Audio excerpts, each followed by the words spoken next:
সন্ধে হয়ে গেল, আমার বাড়িটা তো আমি খুঁজে পাচ্ছি না। কিভাবে যে হঠাৎ বাড়িটা আমি হারিয়ে ফেললাম না, আমি ঠিক জানতে পারছি না কোন দিকে আছে। কেউ আছো বাবা রে? কেউ আছো? কেউ আমাকে সাহায্য করার মতন আছো বাবা? কেউ আছো? কেউ থাকলে আমাকে সাহায্য করো বা কেউ আছো? কেউ আছো রে বাবা? কেউ আছো? আমাকে সাহায্য করো বাবা। হাসছিস কেন বন্ধু? ওই যে দেখ বন্ধু, বন্ধু কেউ আছো? দাঁড়া বন্ধু, 1 মিনিট দাঁড়া। বাবা আপনার কি হয়েছে? আমার বাড়িটা হারিয়েছে। আমি এক জায়গায় গেছিলাম তো, আর আমি আমার বাড়িটা চিনতে পারছি না। আচ্ছা চলেন, আমি আপনাকে এগিয়ে দিচ্ছি। তো ওই যে সোজা চলে যাবেন, সামনে একটু বাড়ি আছে, ওই বাড়িটা আপনার। ধন্যবাদ ভাই, আপনাকে অনেক শুকরিয়া। অনেক ধন্যবাদ ভাই। শুকরিয়া। জান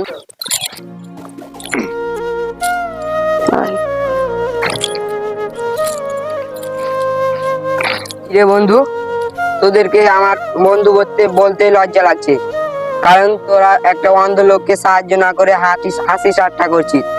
একদিন তো তোরও এই আল্লাহ এই ইটা দিতে পারতো, ধর তোরও এই সমস্যাটা হতে পারতো। মানুষ বলে একটা না একটা সমস্যা আছেই, তাই তুই বলে একটা অন্ধ লোককে এভাবে করবি? ছি বন্ধু, ছি। সরি বন্ধু, সরি। তোর লজ্জা লাগছে। আমরা এইভাবে প্রায় প্রতিদিনই রাস্তাঘাটে অনেক পথচারীকে দেখতে পাই, কিন্তু দুঃখের বিষয় হলো আমরা অনেকজন ব্যস্ততার মাঝে এড়িয়ে যাই, কিন্তু আসলে এটা ঠিক না। আমাদের কর্তব্য তাদেরকে তাদের পথ দেখিয়ে দেওয়া। অসংখ্য ধন্যবাদ ভিউয়ার্স, এতক্ষণ সময় নিয়ে আমাদের এই ভিডিওটি দেখার জন্য।